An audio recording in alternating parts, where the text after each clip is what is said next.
ॐ श्रुतिस्मृतिपुराणानाम् आलयं करुणालयं नमामि भगवत्पादं शङ्करं लोकशङ्करं शङ्करं शङ्कराचार्यं केशवं बादरायणं सूत्रभाष्यकृतौ वन्दे भगवन्तौ पुनः पुनः ईश्वरो गुरुरात्मेति मूर्तिभेदविभागिने व्योमवद्व्याप्तदेहाय दक्षिणामूर्तये नमः।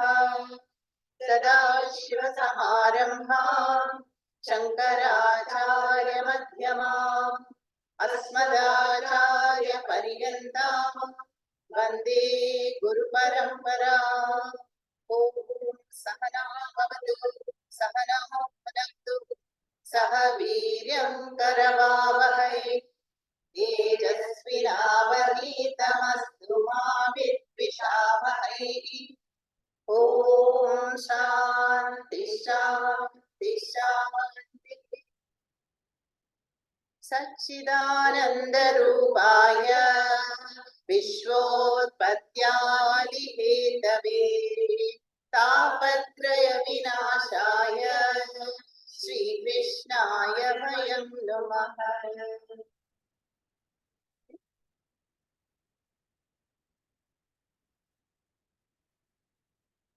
So we are looking at the verses of Uddhava Gita, which is a very deep and profound dialogue between Sri Krishna and Uddhava, a very dear devotee and student. And this comes in the 11th skandha of Srimad Bhagavata Mahapuranam, which is also called Mukti Sadhana.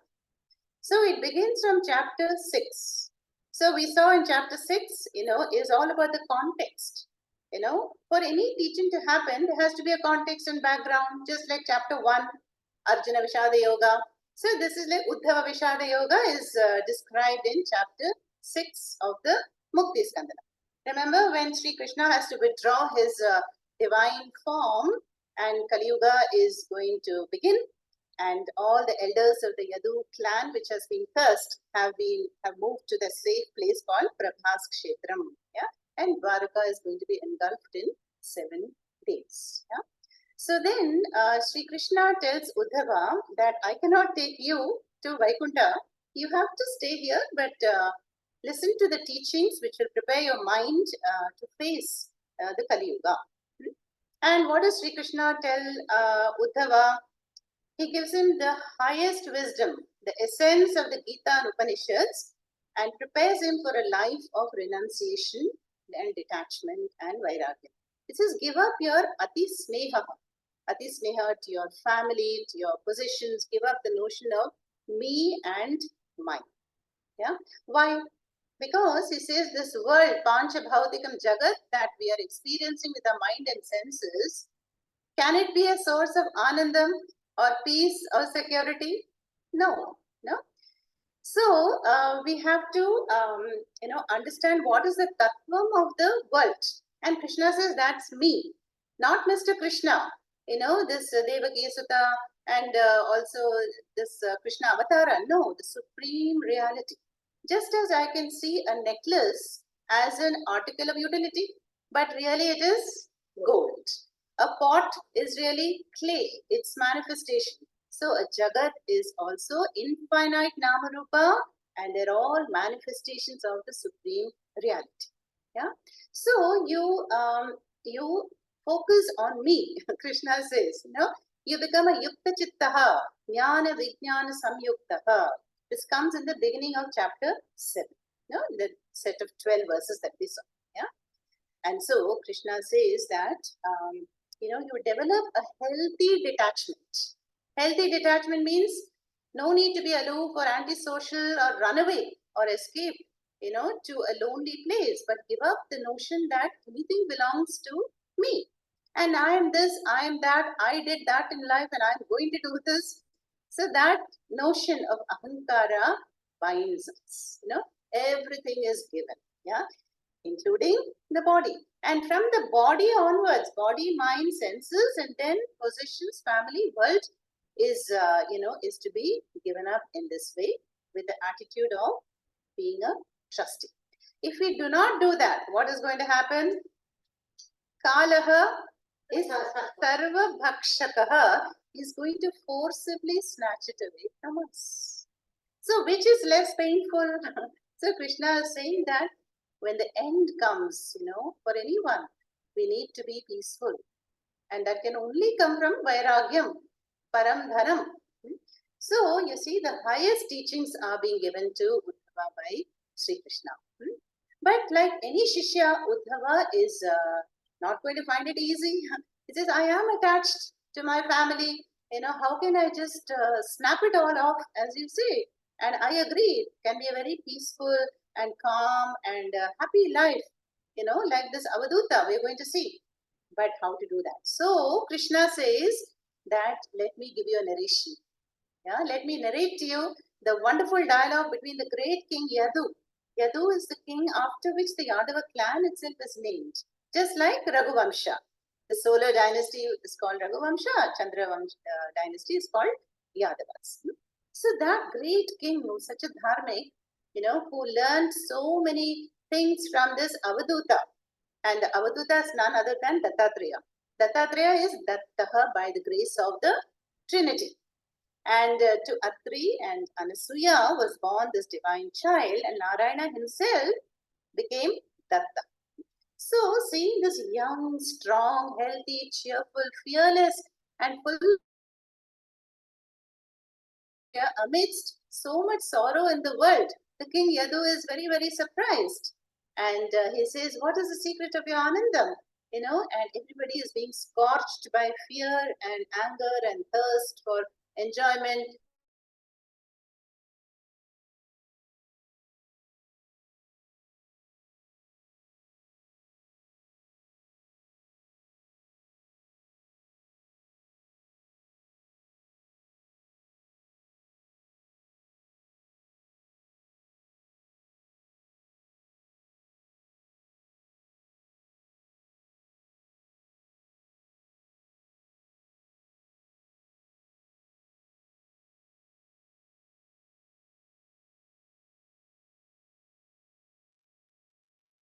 Can you hear me now? Yeah.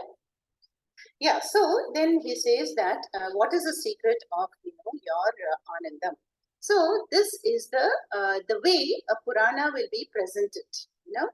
I always say it's like how the doctors give us bitter pills, sugar coated, sugar coated. So the intense teachings of the Vedas and the Gita will be quoted in the language of bhakti, by stories, by illustrations, so that it's very relatable to us and for easy understanding. And that is what Krishna is doing. So then we saw the begin of the Dattatreya Gita. That is the samvada between this king Yadu and this Avaduta called Dattatreya. So Dattatreya says, of course, Atma is a guru for everybody. Atma is a guru, but I have learned many, many precious lessons from 24 principles of nature. Why 24? There can be thousands of gurus, right? And they have taught me many important lessons. If you remember, Kanchi Mahaperiva was once asked the meaning of Jagat Guru. How do who is a Jagat Guru? Somebody had the audacity to ask Kanchi Mahaperiva. Very beautifully he said, I am not the Guru of this Jagat. I am the one for whom the Jagat is the Guru. So this is, if you know Sanskrit, you can split a word Jagat Guru in two ways, samasa. Jagataha Guru or Jagat Guru Yasya Saha. Bahuvrihi samasa. So he said, I learn from everything. So the one who is open to learning from the university of life and from every person, like the person watering outside can teach us something. That is what the Dattatreya now shares with this king here. So of this now we have seen how many gurus we saw? 10 gurus, right? And there are 24 of these, which you can see. Earth, we saw the 5 elements, yeah, earth, fire. Earth, we learn what? Forbearance, patience, endurance, humility, yeah. And fire is a fire of knowledge, fire of tapas and austerity. And water is how water purifies as it flows. So let us also flow, in life and purify and be sweet natured, like the sweet taste of water. Then air.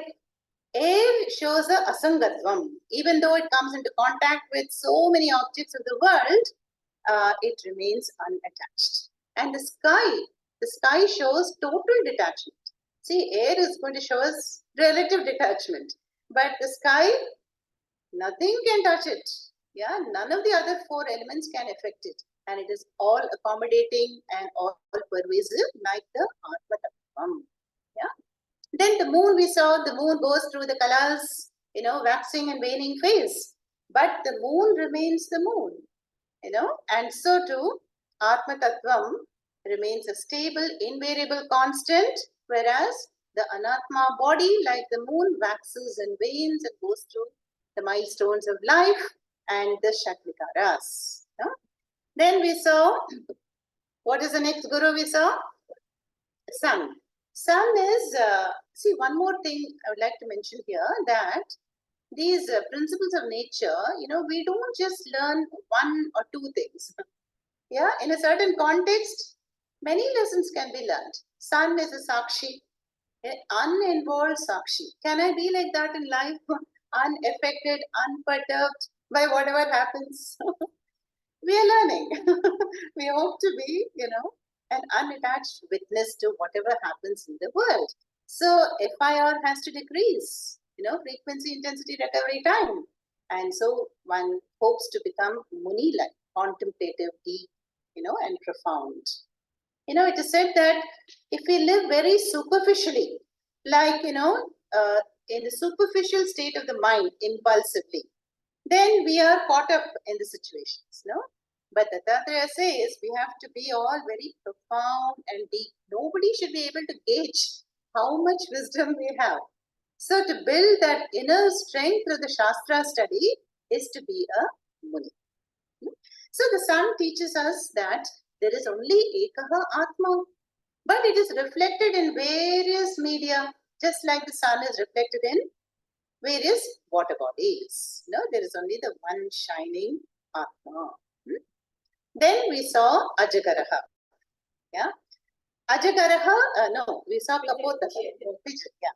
So in the 7th chapter of the 11th Skandha, the Dattatreya Gita starts, and then it ends with the Kapota illustration. The chapter ends.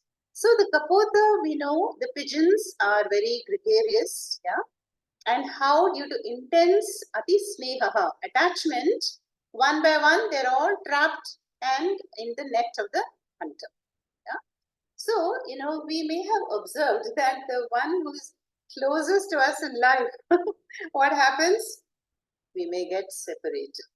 The same law of karma, or the principle which brings two people together, seems to separate the two people also. Close family members get separated, parents and children get separated, friends get separated, and even more quickly in Kali Yuga. Yeah. So then what? No. So the secret of possessing, of having something, is renunciation. Is what Krishna said. If I'm really detached in a healthy way, if I give space to everyone, then there is more likelihood to have those people and things with us. Yeah?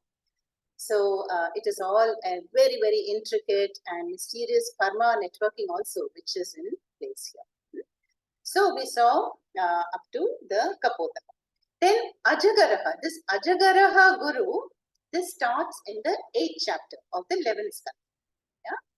And Ajagaraha is the python, and from the python we learn what? To be contented and with whatever happens in life. Just as a python will not hunt its prey, yeah, but it will be satisfied with what it gets. And then if it doesn't get, what happens? It will just remain there and, for a few days. Yeah. So too, these teachings are meant for a mumukshu. Let the seekers of the Paramapurushartha moksha not, put great efforts and chase the objects of the world. Yeah, but be satisfied and content with what comes. And if supposing here, especially with regard to food, yeah, swadu annam nadu yachyate. So may one not demand tasty food or a proper measure of food. Then what happens if no food comes? If we ask, the answer is fasting, Ekadashi, that day. Yeah. So here it is said that the prarabdha karma, which is prak arabdha, begun at birth, that momentum will ensure that the body will get its food. Why are you so worried? Yeah. So food and medicine will come at the right time. So to be yadricha labha santushtaha, as this as the as this Ajagaraha was the teaching them. Then we saw the Sindhu. Sindhu is the Sagara. And that is where I think we stopped, last time. Sagara is again a beautiful Drishtanta for many things. How can we forget? We have so often heard that the wave is Jiva, ocean is Ishvara, and water is Tattva. Yeah, Jiva, Ishvara, Ikya, Jnanam. Many times we have heard this. Yeah? But here in the Srimad Bhagavatam, we saw that shloka also. Munihi prasanna gambhiraha durvigapyaha duratyayaha anantaparaha hi akshobhyaha stimitot iva arnavaha. Arnava means ocean. So the Muni, this Avaduta is chanting all this. He says that from the ocean I have learned to be very calm and deep, prasanna and gambhira, and not to be disturbed whether oceans receive river water or waters evaporate on a sunny day. The ocean depth remains constant. Yeah? So that steady abidance I have learned from the ocean. Yeah? Who's saying this? Avaduta to the king. Yeah? Then, in the Bhagavatam chapters, we find that each of the gurus, sometimes there is one shloka, sometimes more than one. Yeah. So here also the ocean, Avaduta goes on to say, Samriddha kamaha hinaha va narayana paraha muni. So may the muni be one whose goal is Narayana. Yeah. Na utsarpeta na shushyeta saridhihi iva sagaraha.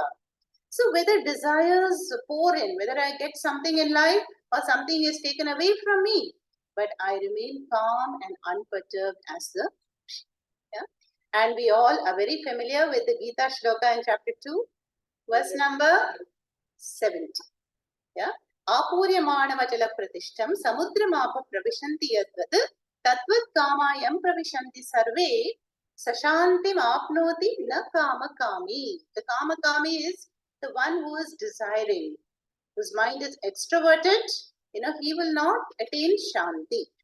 But this muni will be apuryamanaha, ever content and stable and in the understanding. So that is the ocean guru number 10. Now we have to continue. Let us continue to the 11th guru. Who is the 11th guru for the Avaduta? The moth. Yes, I have displayed it on the screen. The moth. Now moth is called Patangaha. Patangaha is a kite, no? And I think there is an insect called kite also. It's moth, yeah. Insect. Bird also, no? Yeah, Patangavat. Huh? So now we have seen this, in the rainy season especially, how these moths are attracted to the bright flame of a bulb, yeah? And then they will all perish in the heat. Yeah. Why does that happen? That is here we are seeing that we are going to see a set of 5 examples with which we can connect to the 5 sense organs. So the moth is representing which sense organ?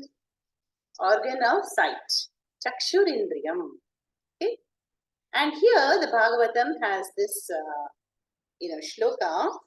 Yoshit hiranya abharana ambaradi dravyeshu maya rachiteshu mudhaha pralobidatma hi upabhoga buddhya patangavat nashyati nashta drishtihi.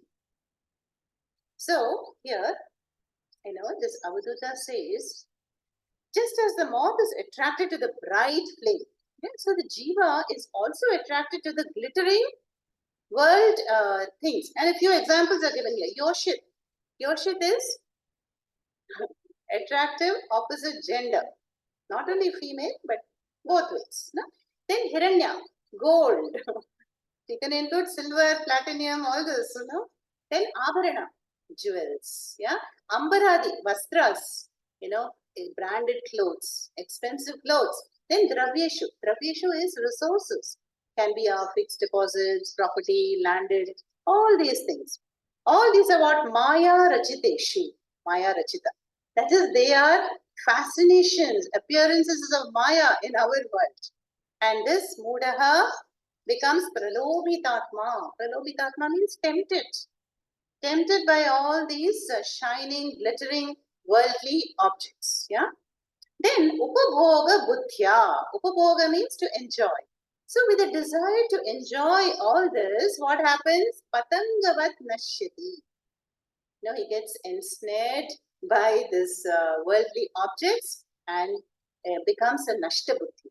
Nashtabuddhi means the one who has lost sight of the goal. The goal is Narayana. The goal is moksha.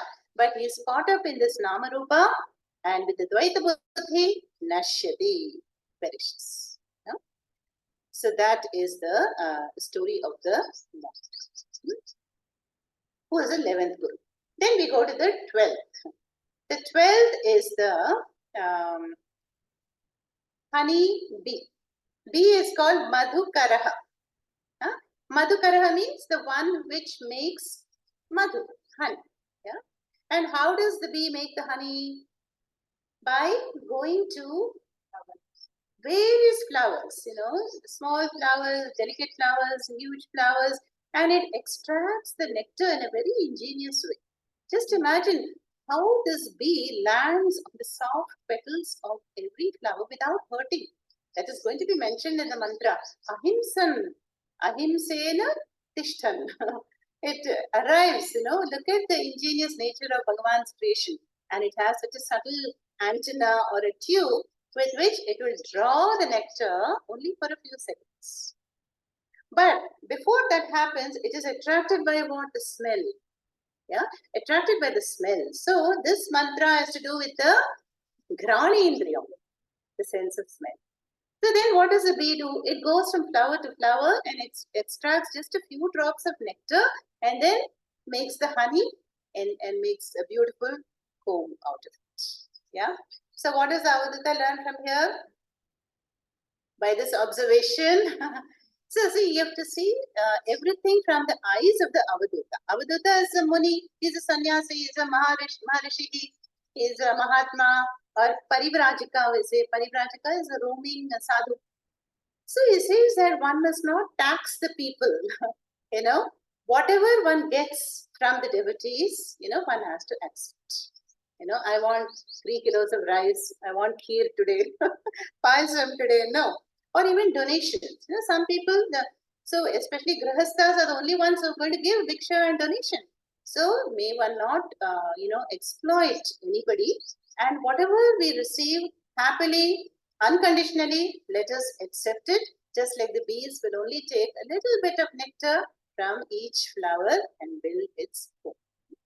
But again, there are more lessons. What happens if the bee, while it is taking the nectar, it is Sandhya Kala and the flower closes. Then the bee is trapped and the flower is going to open only next morning. Or maybe not at all, like the hibiscus doesn't open again, right?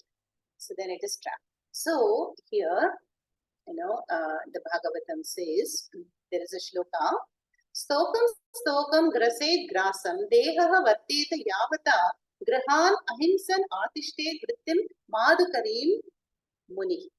So may one have the madhukari vritti, the conduct that I will only take a little bit, you know, even time. We should not go on talking. You know, we should respect a person's time and just take a little time on the phone, or so we can extend this madhukari vritti to everything in life. You know, have a balanced approach, and especially with diksha, may the sage or whoever is asking brahmachari satisfied with what comes, to one's,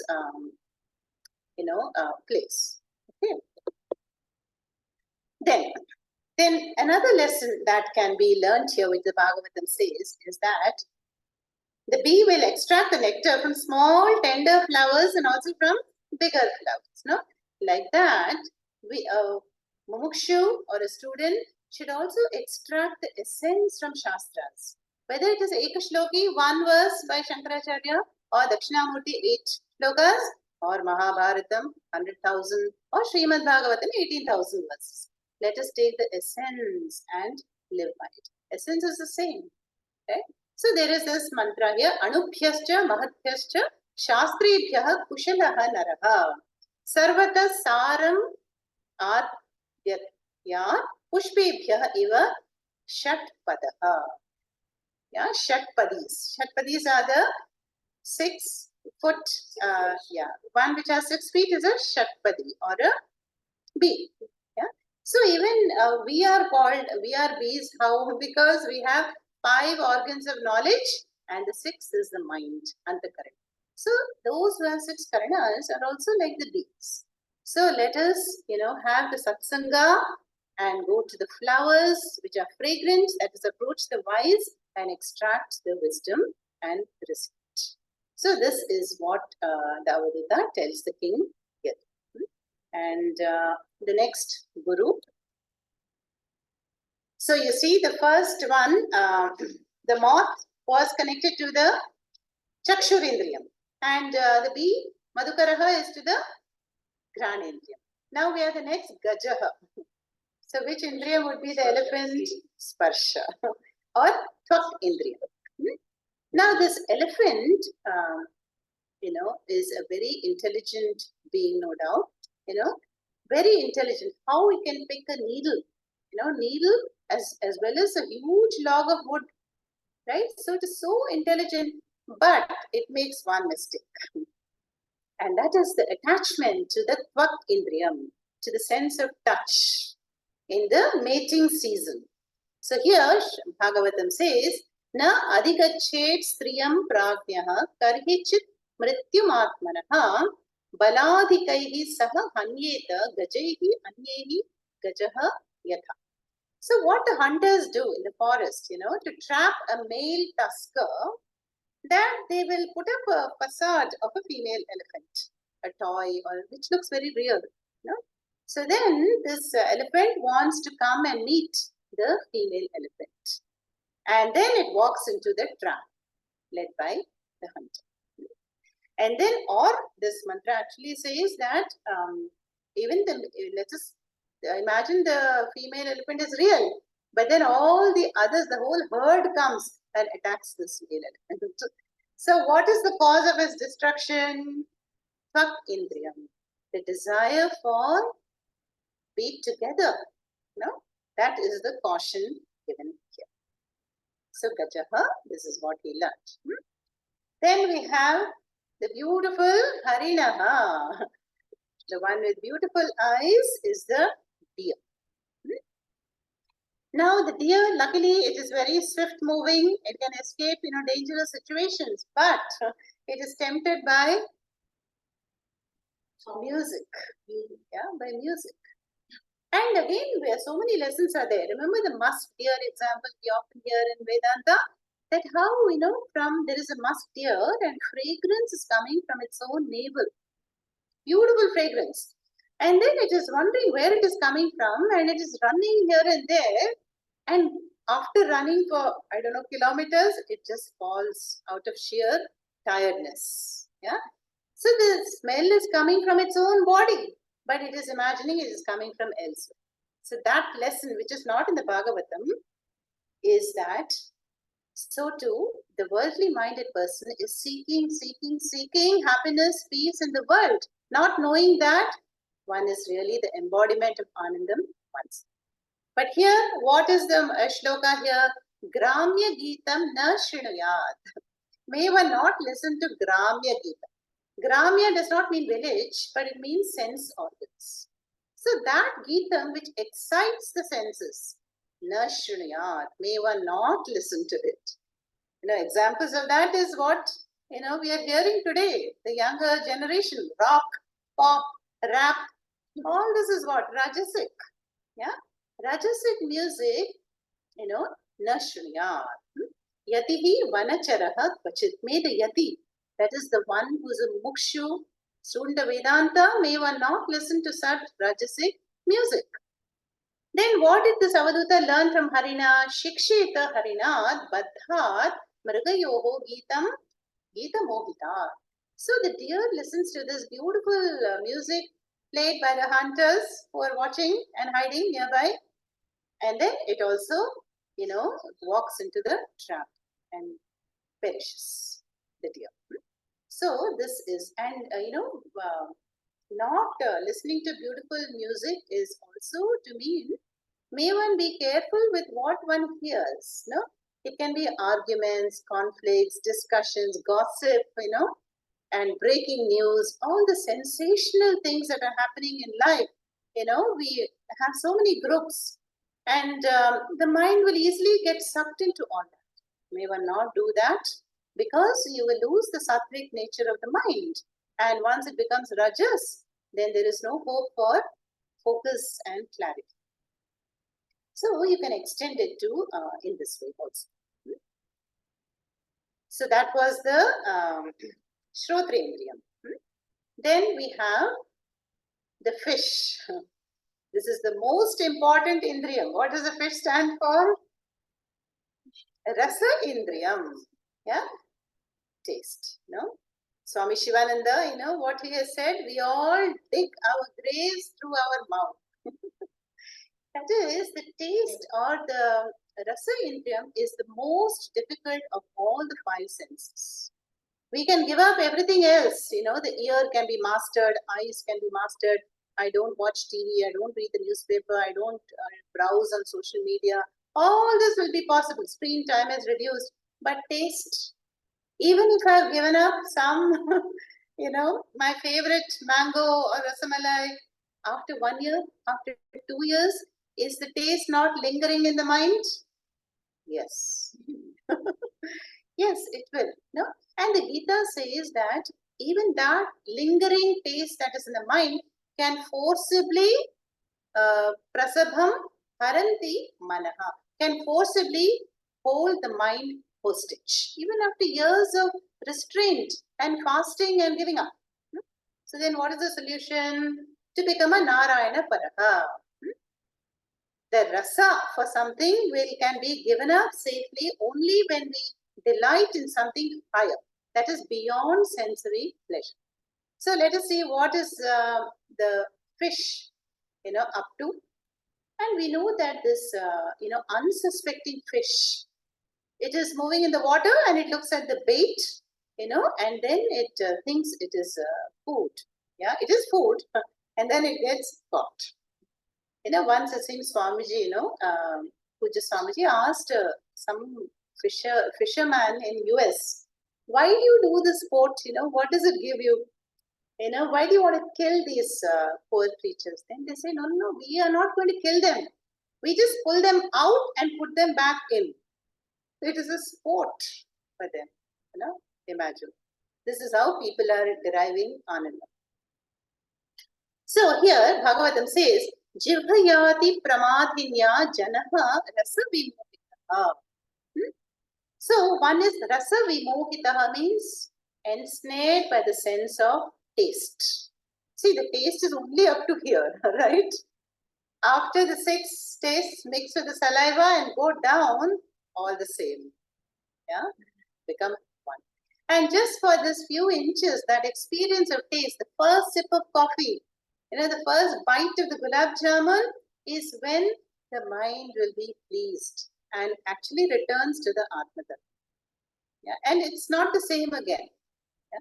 The law of diminishing returns. That's the law.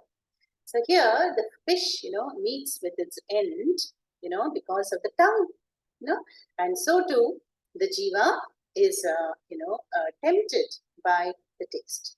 But the one who has mastered the sense of taste, what does mastery mean? That is, if something delicious is there, there's no harm having it. But if it is not there, I don't miss it or crave it. I don't demand and go to great extents to procure that particular food. I must tell that many households, it seems the husband or the head of the family will ask, so what is the menu today? Then the wife might say, whatever is there in the fridge, what is there in the fridge? What are the vegetables? Then they will place a menu. We want avial today. We want this bhaji and that bhaji. Just jokes apart. We are free to enjoy, but we have to understand whether it is an addictive habit or not. That sense of addictive behavior can trap the jiva. Okay? That is the learning the Avaduta learns from the fish. Minaha. Yeah. Minaha is the name of the fish. So now, have we covered the 5 sense organs? Yeah. So this is why, remember in the Kathopanishad, what is the,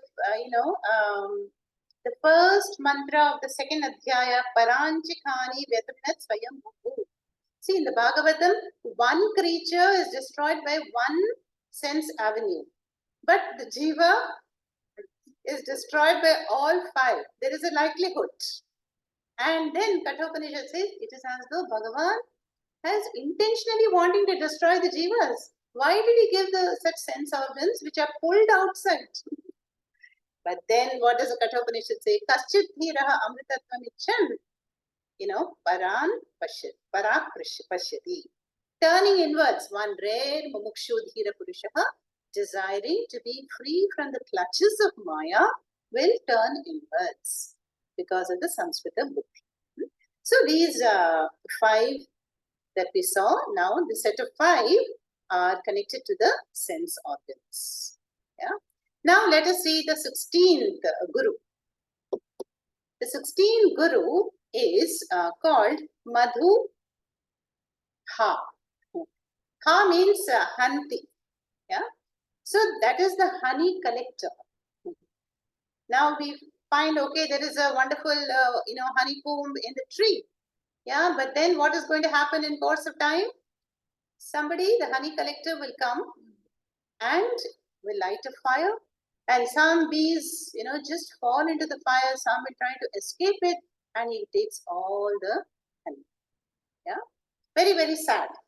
How industrious the bees have collected, madhukaras have collected and then made honey out of it. Only it is going to be snatched away by an unknown person without even permission. Just taken it. Yeah. So here the Bhagavatam says that na deyam na upabhogyam cha lubdhehi yat dukkha sanchitam.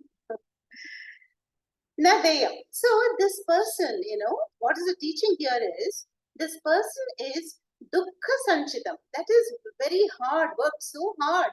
The jiva, like our parents and grandparents, what did they do?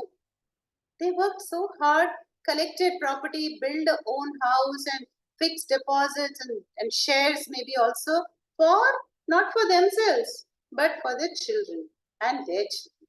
So dukkha sanchitam. With great difficulty, they've amassed this wealth and property. Yeah. But then what do they do? Na deyam. That is, now here we are not talking about, the good people. We're talking about some greedy person, a miser.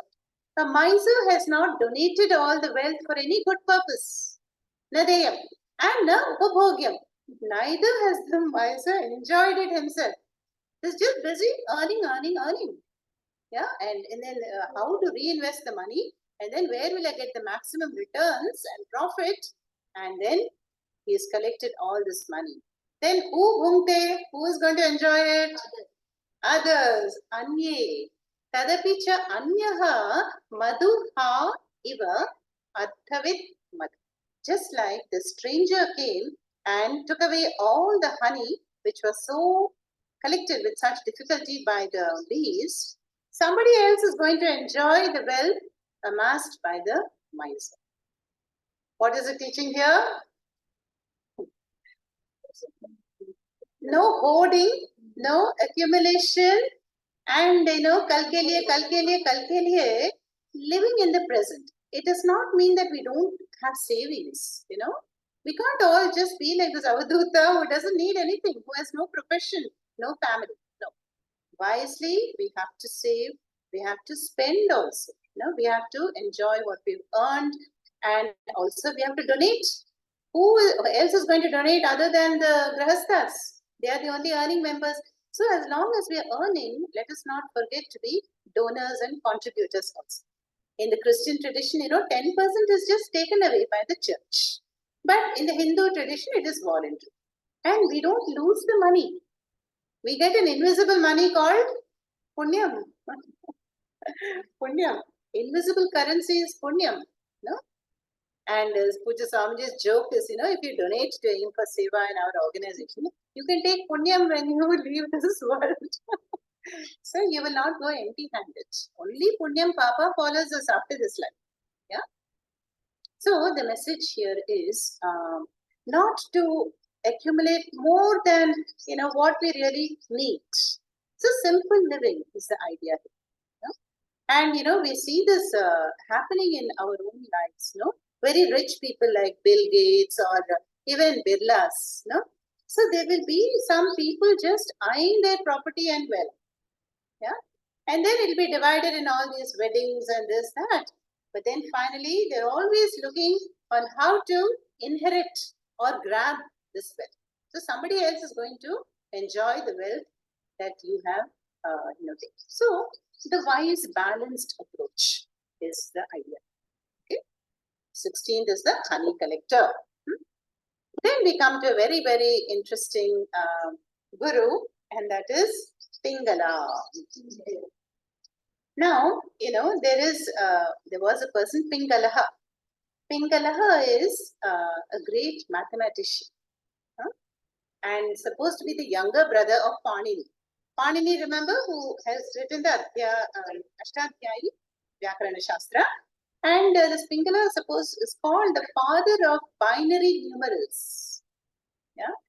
But that is not the Pingala here. Here it is Pingala. Akaranta Strilinga Shabda. So Pingala is, there is a story centered on her. And with this guru, Pingala as a guru for the Avaduta, the 8th chapter of the 11th skanda ends. And there are almost 12, 13 verses devoted to just this Pingala, whereas only 1 or 2 to the other gurus. Yeah, I'm going to tell you the story. Pingala is a beautiful lady, and she is a Vaishya, a courtesan, or whom we say is doing the flesh trade, a prostitute. Yeah. And where is she? In which city? Videha. Videha is Mithila. Yeah. Which we have heard of the reputed King Janaka, the wise, Rajarishi Janaka is there, same city. So this Avaduta, we have to imagine, this Avaduta is roaming in the forests, in the valleys, but also in the cities. Yeah, and this happens to be a red light area, where he goes, and then he would have just taken, shelter in opposite the house, where this lady, what is her trade? She trades with the body. Yeah, she sells the body, and then receives payment for it. So she does this night after night. She, her profession starts at 9 p.m. So, and on that day, this Avaduta is watching, this beautiful lady, Pingala, is waiting at the door. But the customer or the client is perhaps caught in a traffic jam. He does not show up. So what happens to Pingala? Pingala is waiting and waiting and waiting and, watching the time go by. She's feeling disappointed, frustrated. She goes in and out of the house, and she wonders, what is keeping the person up. Yeah. Then what happens, after she is like this, she's not properly eaten also, and sleep is overcoming her. It's almost midnight. Then suddenly what happens?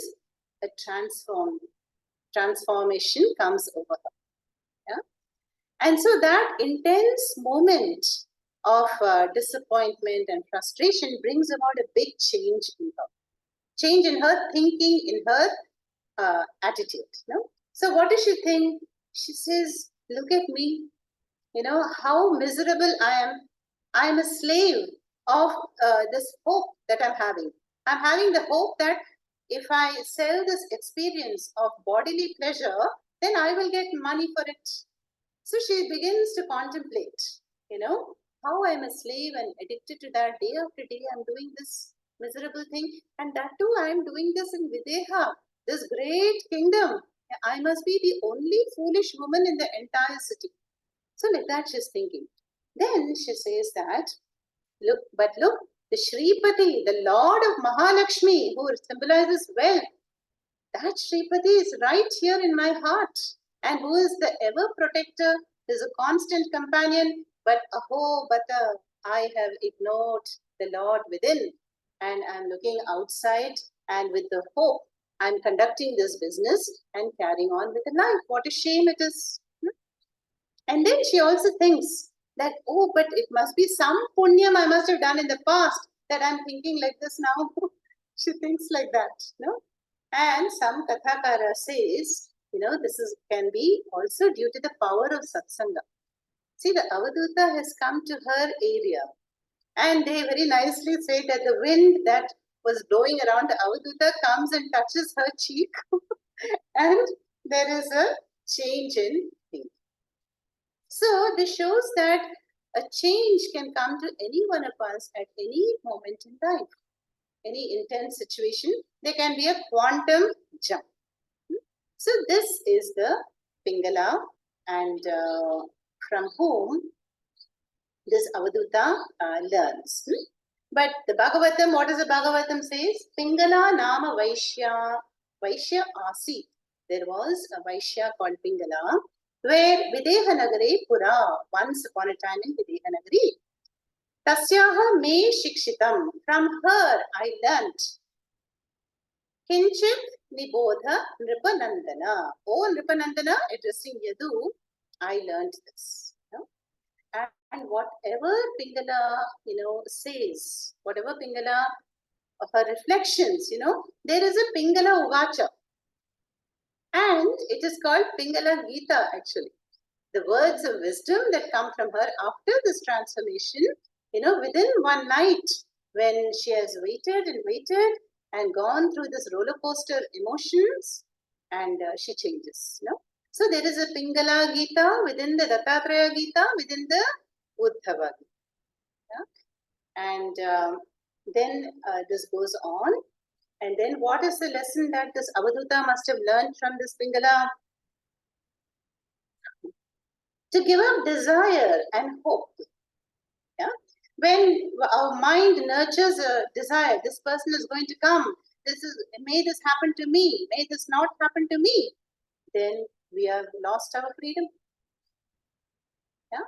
So then that again the same topic of renunciation is being shown. So she gave up the hope. She says, I'm not again going to hope and continue this profession. Rather, I'm, in the words of the Bhagavatam, I'm going to make the Lord my husband. The self, indwelling self, who is Shripati, who is Narayana, I'm going to engage with him alone. I'm going to invest all my emotions, turn inwards, and he is the only support for me. The great Pingala has become the 17th Guru for this Avatar. Okay. Then, yeah. So, at the end of this, chapter 8 of the 11th Skandha, Mukti Skandana ends with this Pingala Gita. And there, this Avaduta says a beautiful shloka, Asha hi paramam dukkham. Asha is hope. Yeah. Hope means a binding desire. Yeah. Hope is not that we must not be hopeful. Yeah. We can be hopeful for the elections, hopeful for the weather, hopeful for our family. That's fine. But clinging to that hope, that is the mistake. Being attached to our expectations and hopes, That is paramam dukkham, says Gita. Then nairashyam paramam sukham, and material desires that they will be fulfilled in course of time is paramam dukkham, is slavery. But what is real happiness is when this clinging or the longing or the craving stops.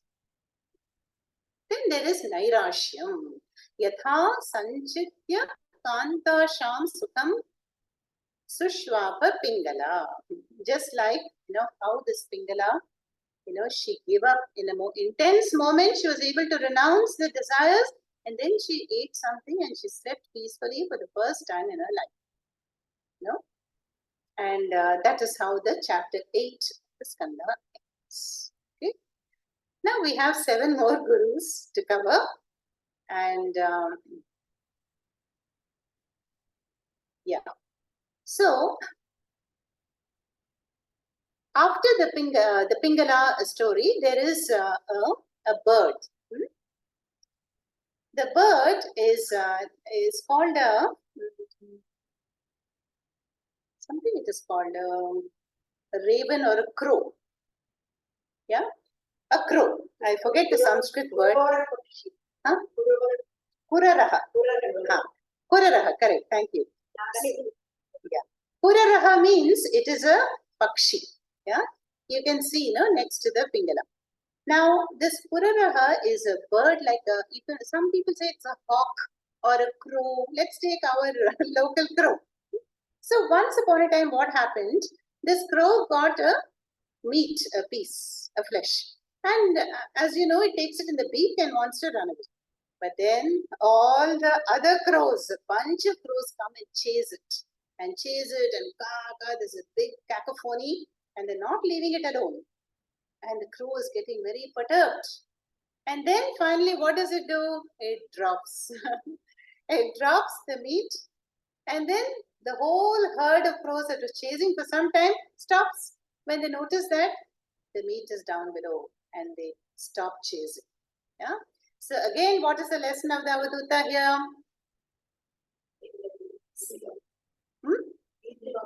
Yeah, give up. To give up. Tyaga. When we are intensely wanting something, then that causes so much anxiety and worry. But the moment I give it up, then there is peace. Yeah? See, all the teachings are for the mumukshu. Yeah?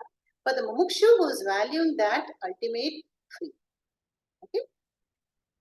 Then we have the Arbhakaha. Arbhakaha is the child.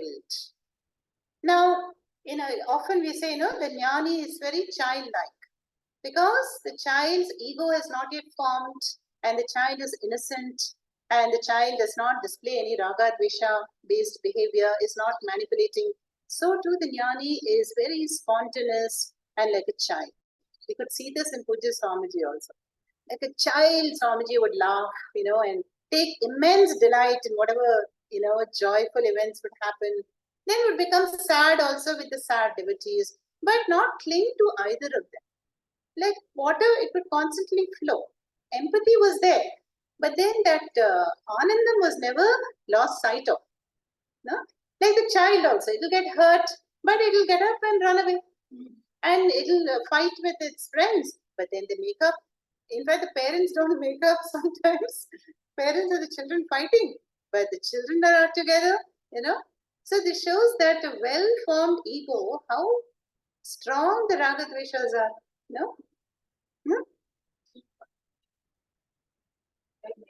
Yeah, 19th Guru is a child. Yeah? So, this Avadhuta has learned from the child, we have to try to get back the childlike mind.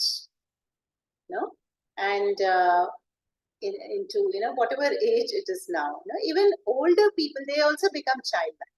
And the middle portion only is little troublesome. Okay. Then we have the story of the bangles. Yeah, Kumari. This is the 20th Guru for the Avadhuta. Okay. Now Kumari means a young girl, unmarried. So this is a story of a village girl in a village, and she stays with her parents. Yeah, and Then what happens is the parents are looking for an alliance for arranged marriage in those days. And they have actually gone out for some work.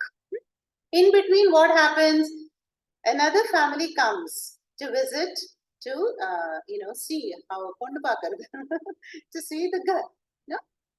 And now, but the parents are not at home. So she opens the door and she welcomes them in, and she understands what is the purpose of the visit. She, seats them very politely, offers them water, and informs them that my parents are not at home, but kindly wait, they will be back after 1 hour. Meanwhile, can I offer you something? They say, no, thank you, Betty. Nothing, He says, no, I will make a simple dish, upma, which is very quick to make. She goes inside the kitchen. And what is she doing there?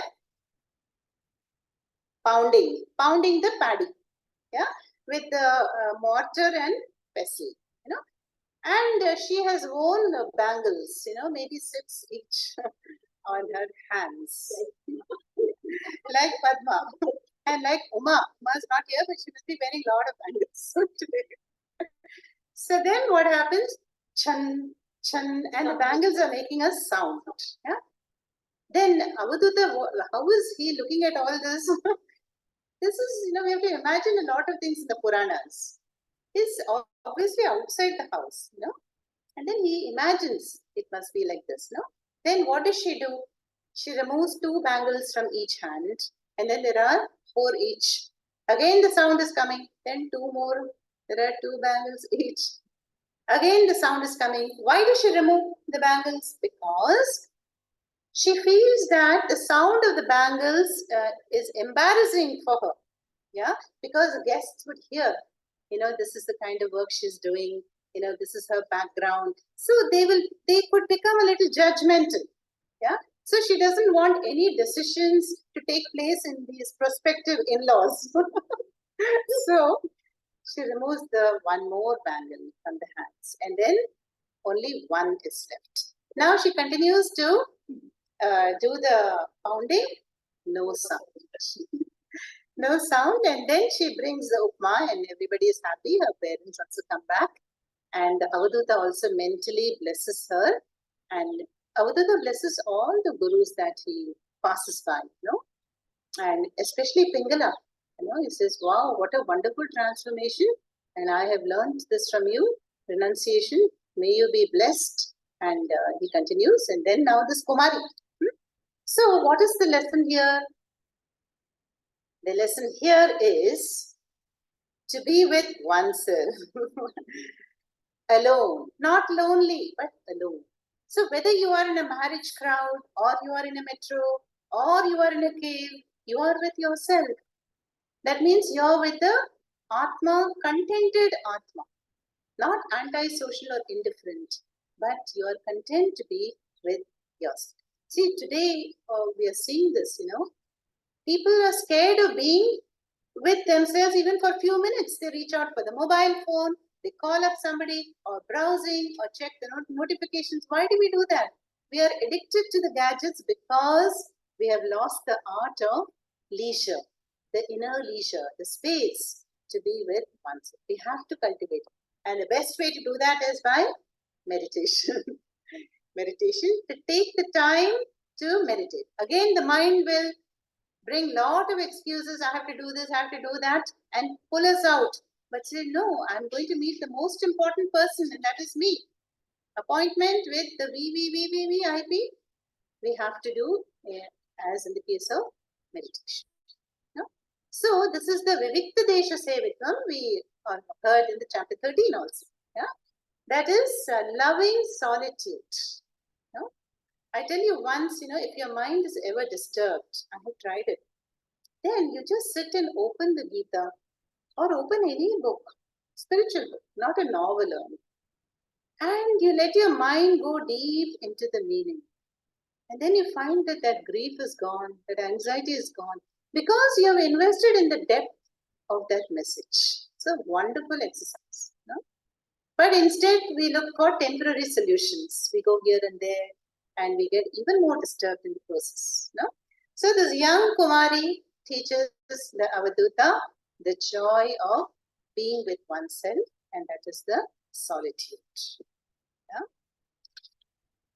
And so that is the 20th Guru here. Then we have 4 more Gurus. Yeah, the next one is the Sharakrit. Shara means arrow. Yeah, arrow. So this Guru is about the arrow maker. So he is somewhat like a blacksmith. So this Avaduta is going through the busy market area maybe, and he comes upon a shop where there is this blacksmith who is, heating up that piece of iron and molding it and sharpening the edge of the arrow for some local Maharaja or somebody, some order has come and he's busy in that. Then at that moment, what happens? The Raja comes. The Raja, that is the whole entourage, the retinue comes. Raja is on the elephant, and you can imagine the bugles are blowing, and there are the bodyguards and the attendants. The whole procession is going down the market scene. How noisy it will be? Full of sound.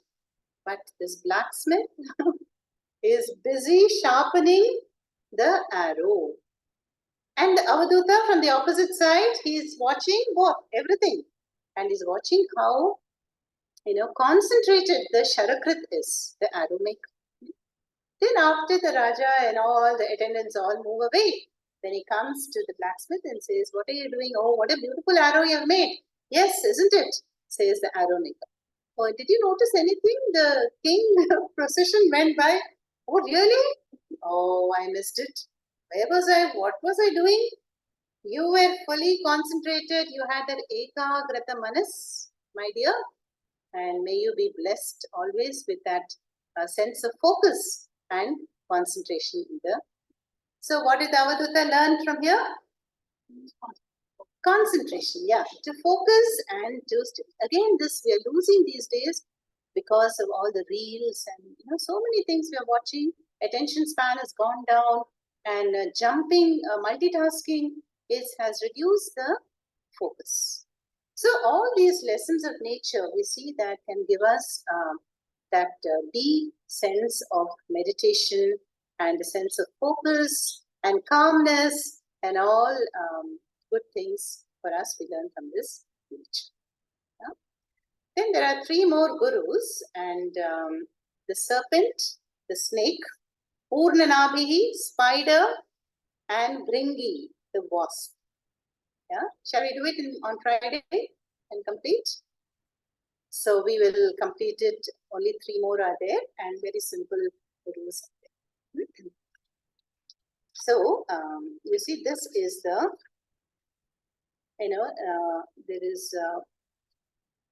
there is one shloka which at the end of chapter 7, I think the Avaduta says here, "Yam prapya manusham lokam mukti dwaram apavritam." Having gained this apavrita mukti dwaram, which is the human body, precious human birth, prapya griheshu khagavat saktaha tam arudhat chitam viduhu.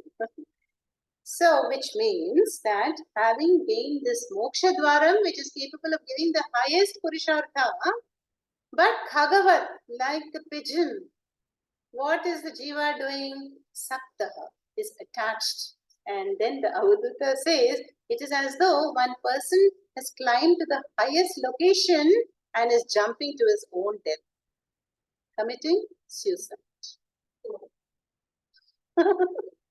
So, this we've heard before also, no? May one not waste the precious human birth and make use of the time to gain the highest purushartha, freedom. And really, what is freedom all about? Freedom, we know already, it is not a state of, it's not a loka, it's not a place to go to, or it's not after death, but it is the psychological independence. That I am not the doer. Nothing belongs to me. Nothing in the world can give me permanent happiness, security, and peace. If I have this understanding, I am muktaha. Yeah?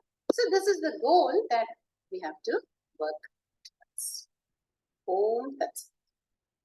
Om पूर्णमदः पूर्णमिदं पूर्णात् पूर्णमुदच्यते पूर्णस्य पूर्णमादाय पूर्णमेवावशिष्यते। ॐ शान्ति शान्ति शान्तिः। हरिः ॐ श्रीगुरुभ्यो नमः। हरिः ॐ।